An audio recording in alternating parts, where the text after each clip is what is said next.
नमस्कार दोस्तों, मैं स्वागत करता हूं आपका मेरा YouTube channel cursive writing with Bhavna's classes में।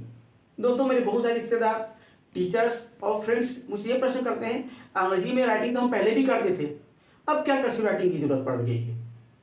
तो मैं आपको बताते चलूँ कि पहले जो हम राइटिंग करते थे वो स्क्रिप्ट लेटर्स होते थे, जो कि प्रिंटिंग के लिए इस्तेमाल किया जाता था, राइटिंग के लिए नहीं। राइटिंग के लिए तो सबसे सही तरीका होता है कर्सिव राइटिंग में ही करना, क्योंकि एक लेटर से दूसरे लेटर तो हम लिखते ही हैं, लेकिन कर्सिव राइटिंग हमें सिखाता है कि हम एक लेटर से दूसरे लेटर में किस मैनर से जाएं। इससे हमारी राइटिंग सुंदर बन जाती है, लिखावट भी सहज और सरल हो जाती है और हमारा टाइम भी बचता है, जिसके चलते हम कॉम्पिटिटिव एग्जाम्स में अपना बहुत सारा समय बचा सकते हैं, जो हमारे लिए बहुत हेल्पफुल हो सकता है।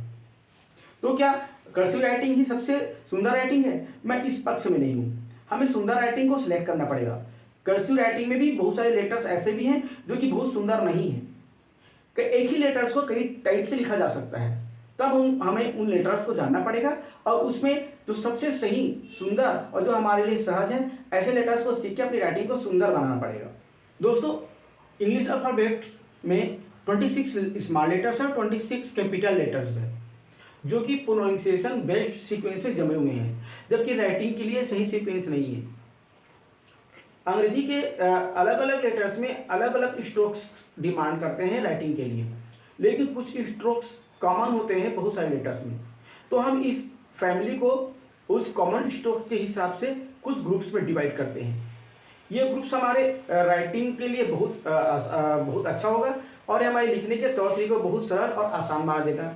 इसलिए आगे हम कर्सिव राइटिंग करेंगे इसी ग्रुप वाइज। तो सबसे पहले देखते हैं इस ग्रुप को। स्मॉल लेटर्स के इस फैमिली को हमने डिवाइड किया है इन 4 ग्रुप्स में, जो कि हमारे राइटिंग को बहुत सरल और सहज बना देगा और हम आगे इसी ग्रुप के सीक्वेंस को फॉलो करेंगे। आप चाहे तो इसको नोट डाउन कर सकते हैं या फिर आप चाहे तो स्क्रीनशॉट ले लें।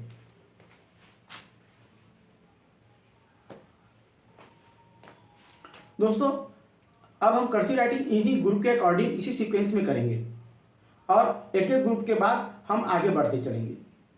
अब हम कर्सिव राइटिंग पे अगर पूरी बात करें तो हमें सबसे ज़्यादा ध्यान देना पड़ेगा कि हमारे पास अवेलेबल कॉपी कौन कौन सी है, क्योंकि कर्सिव राइटिंग के लिए हमें 4 लाइन की कॉपी पे ही कर्सिव राइटिंग सीखनी पड़ेगी। ये 4 लाइन को हम ठीक से समझते हैं। हम मार्केट में जाके 4 लाइन की कॉपी खरीदें, इससे पहले हम इन 4 लाइन को समझने की कोशिश करते हैं।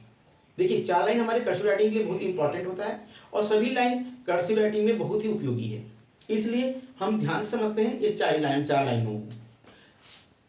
हमारे 4 लाइन में सबसे ऊपर की लाइन होती है जिसे हम टॉप लाइन कहते हैं, इसको हम लाइन नंबर 1 भी कह देते हैं। लाइन नंबर 2 जिसको हम सेकेंडरी लाइन कहते हैं। लाइन नंबर 3 जिसे हम बेस लाइन कहते हैं। कर्सिव राइटिंग के स्मॉल लेटर्स की राइटिंग में बेस लाइन बहुत उपयोगी है, क्योंकि सब लेटर्स यहीं से शुरू होते हैं।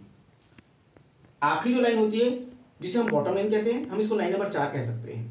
देखिए, कर्सिव राइटिंग लिखने के लिए या सीखने के लिए इन लाइन के नाम जरूरी नहीं है, लेकिन ये सीक्वेंस याद होना बहुत जरूरी है। हम अपने कामों को लाइन नंबर 1, 2, 3 और 4 कहकर भी आगे बढ़ा सकते हैं। तो ये तो हुई हमारे लाइन की समझ। इस लाइन को अगर ठीक से समझ रहे हैं तो हम ऊपर की 4 लाइन को भी समझने की कोशिश करते हैं। इसमें ऊपर के 2 लाइन के बीच में और नीचे के 2 लाइन के बीच में जो गैप है वो अनुपातिक है, लेकिन बीच के 2 लाइन नंबर 2 और लाइन नंबर 3 के बीच में गैप ज़्यादा है। ये हमारे कर्सिव राइटिंग के लिए बहुत उपयोगी नहीं है, ये मुख्य रूप से हिंदी राइटिंग के लिए बनी हुई है। हम बात करते हैं हमारे 4 लाइन के दूसरे ग्रुप पे। इसमें हम देखेंगे कि ऊपर की 2 लाइन तो सही हैं, लेकिन बीच की सबसे नीचे की line, bottom line, line number base line से बहुत चिपकी हुई है। ये भी हमारे लिए बहुत उपयोगी नहीं है कर्सिव राइटिंग के लिहाज से। सीखने के लिए सबसे अच्छा होता है हम इस प्रकार की लाइन, जो कि लाइन नंबर 1 से लेकर 4 तक सभी सही अनुपात में हो।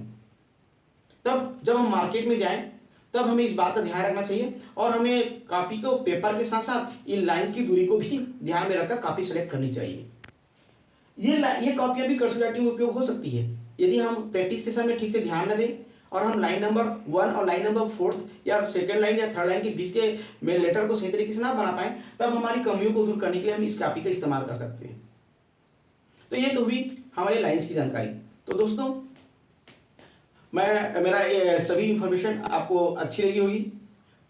यदि आपने और भी मेरा वीडियो देखा हो तो वो आपके कर्सिव राइटिंग के बनाने और सिखाने में बहुत उपयोगी हो सकता है। आप मेरे सभी वीडियो ध्यान से देखिए, समझिए। कल की वीडियो में हम डिफरेंट टाइप के स्ट्रोक्स पे काम करेंगे और हमारी कर्सिव राइटिंग को स्टार्ट करेंगे। अगर मेरी समस्त जानकारी आपको अच्छी लगी हो तो मुझे लाइक करें, कमेंट करें, सब्सक्राइब करें और मेरा सपोर्ट करें। धन्यवाद।